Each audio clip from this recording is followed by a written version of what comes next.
What's good, everybody? Corbino here, and I'm telling y'all not to judge a book by its cover.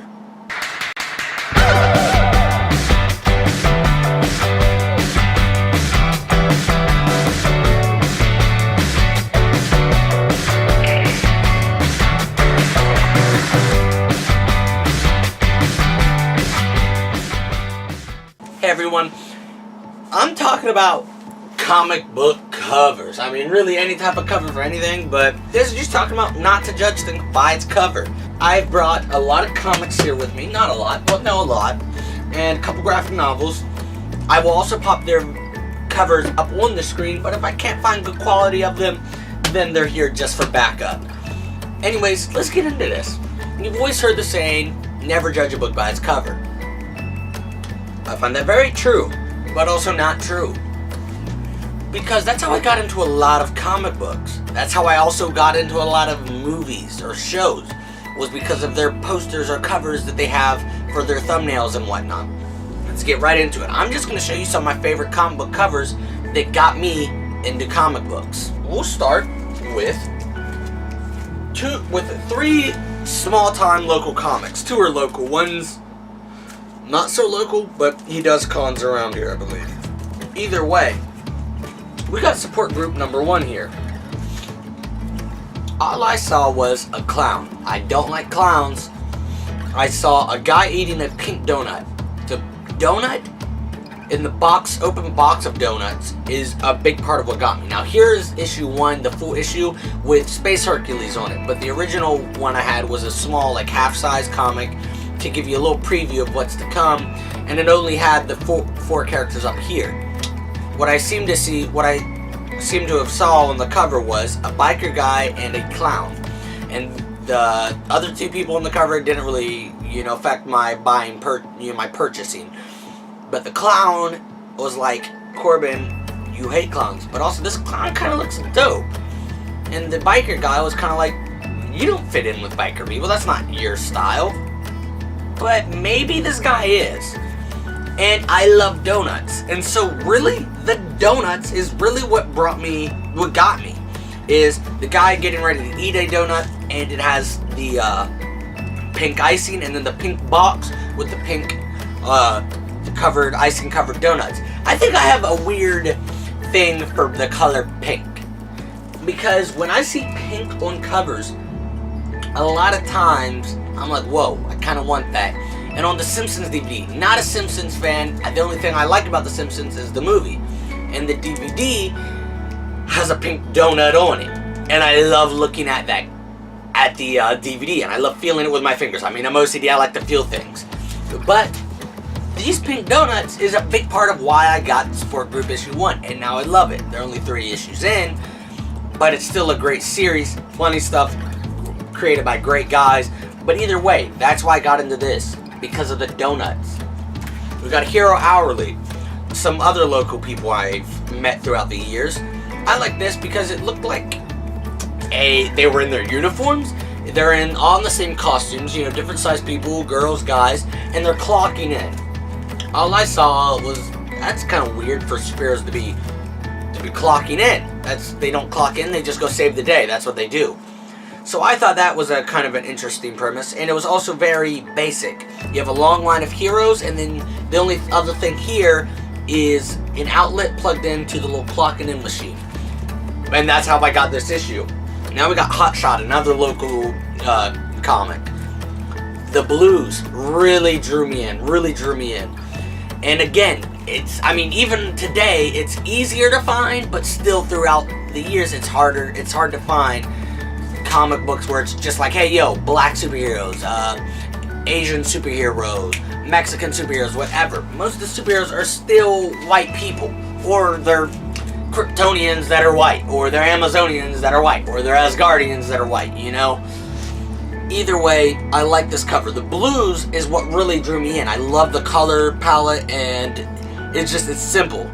But then it brought me in even more because I was like, whoa, this is a black guy, and from the top, he's got patchy facial hair like Corbin does, and a little bit of, curly-ish fro hair. So I'm down. That's how I got into this. Now, with the Boom Studios ongoing Power Rangers series, that was a no-brainer for me because I love Power Rangers. I was gonna give it a try anyways, but I had to pick up the 0 issues to help them get money because Dope Red Ranger, Dope Blue Ranger, Dope Black Ranger, Dope Yellow Ranger, and Dope Pink Ranger. Great covers. Obviously, I'm gonna pick them all up. There's no way I wouldn't pick them all up. So, another way that got me into comics because of their issues. Now we're getting into some other comics. I finally picked up Walking Dead Volume 1 at, I believe, the first or second West Virginia Pop Culture Con. And at the booth that I got the volume, I said, I really want to get into Walking Dead. And I said, but I kind of want to just get a random issue.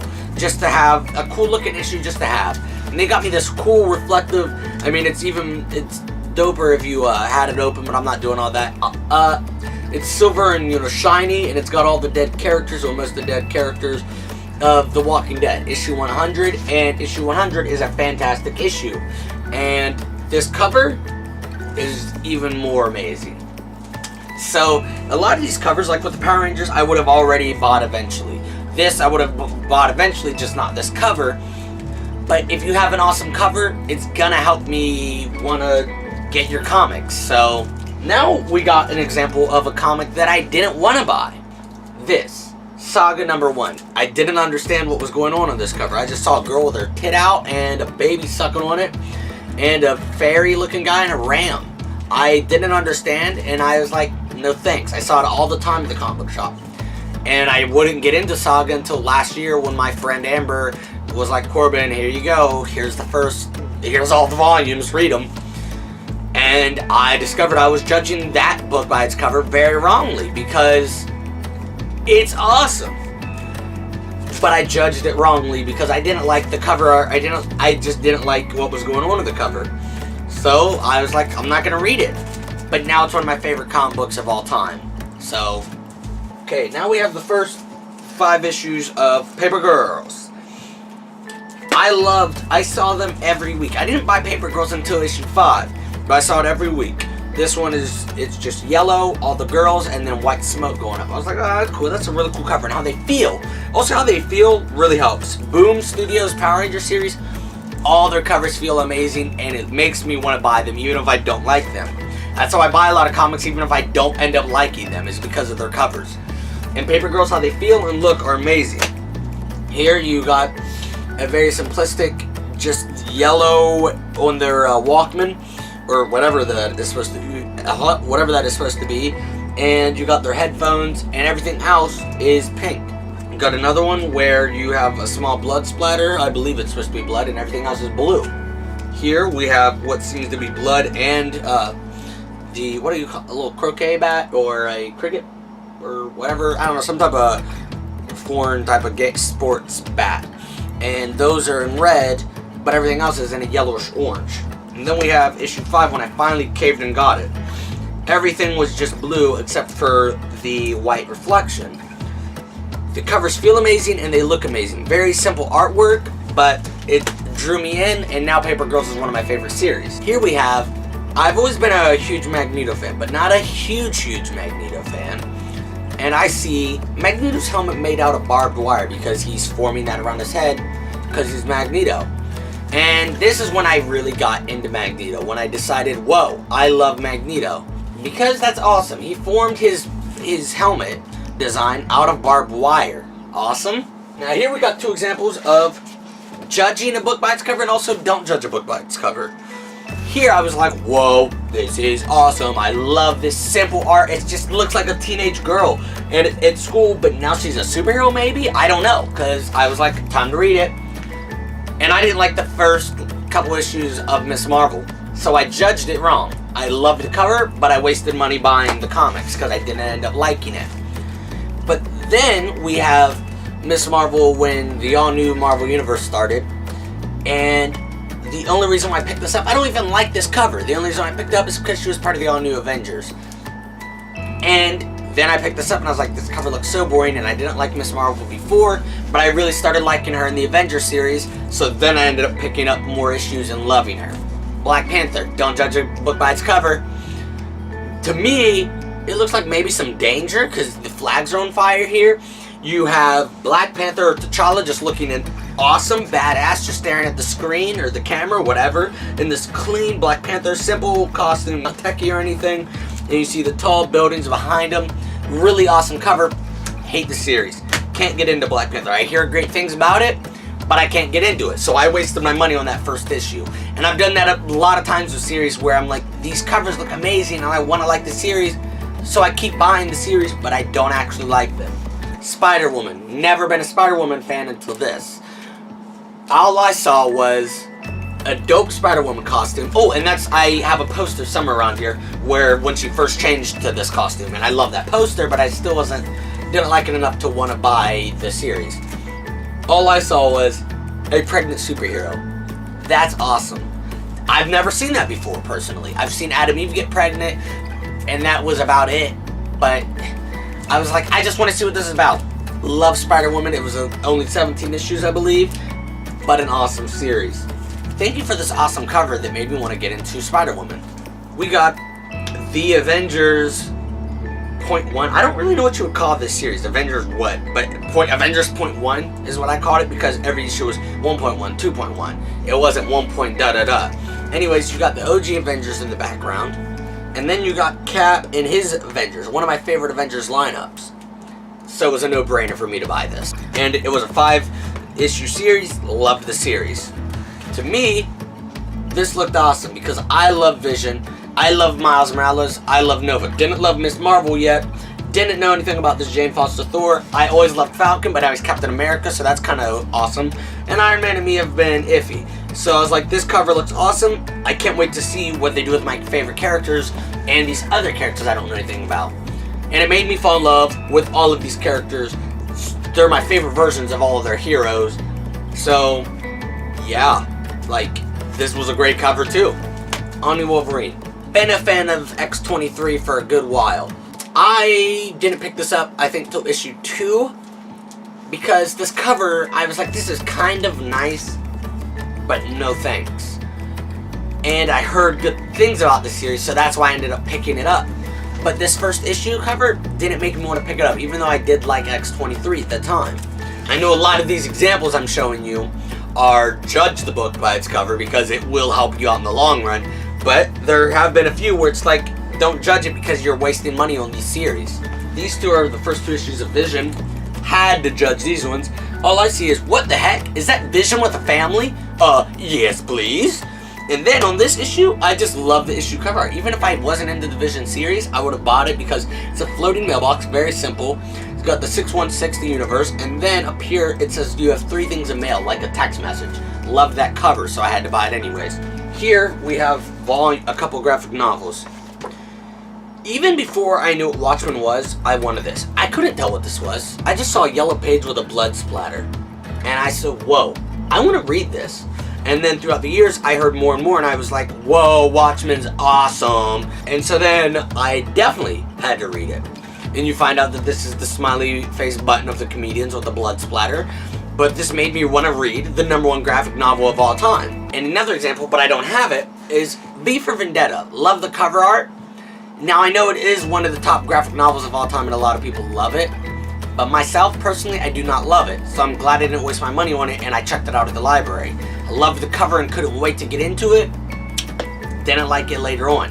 And that would have probably been because how big these graphic novels are and how popular they are. What is this? This one's $20. So it probably would have been $20 or so that I wasted on V for Vendetta. This one, I couldn't wait to grab. Alex and Ada. I didn't even know what was going on. It was very simple. Loved how it feels. Image Comics does a great job. $10 for the first volume like Image normally does. And I see the girl in like plastic wrap like you would get when you're picking out, it says warning and stuff. Like it's something that you would get when you're buying a package or something. I didn't know what was going on. So I was like, this seems kind of dope. And I added Alex and Ada to my buy list. And then I was like, I don't even know what it is about. So obviously, take it off your buy list, Corbin. But then I read up on it and I was like, never mind, keep it on your buy list. If I wouldn't have seen this awesome cover, I wouldn't have one of my favorite series now. These are just talking about how you can get my money. I love the variant covers of comics when it's action figures. You got Miss Marvel #1 variant, all new Wolverine variant. You got Avengers 2.1 and 1.1 Quicksilver and Scarlet Witch variants. You got Avengers #1 with Vision, and you got Champions #1 with Nova and Viv Vision. Basically, this video, I just wanted to talk to you guys about some of my favorite comic book covers, because I love looking at these comic book covers when I have them on display, reading them, seeing them in the stores, and it really does. Don't judge a book by its cover, really. Because I bought so many movies where the covers look awesome. They'll have my favorite actor or actress. It'll have awesome cover art, but it's a terrible movie. But then there's cover arts that I'm like, this looks boring. I don't even want it. Like, if I'm gonna be real, I don't like the cover art for Guardians of the Galaxy 2 and Spider-Man Homecoming's cover arts for their DVDs, the basic DVDs that you can find at like Walmart.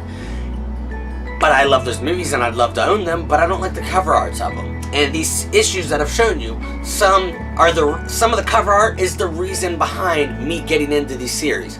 So really, don't judge a book by its cover, but also do judge a book by its cover, because you will find some awesome series and movies and stuff that you will want to continue forever. But you will also find series and movies and stuff that you're like, why did I waste my money on that? This video is sponsored by Bullymake. Bullymake is a subscription box that comes straight to your door every month. It is a little on the pricier side, but if you'd like to get a discount, you can use the promo code IG10, and that'll let them know that we sent you. And if you're dog fans, this is the box for you, because your dog will not be tearing through their toys anymore. I promise you that.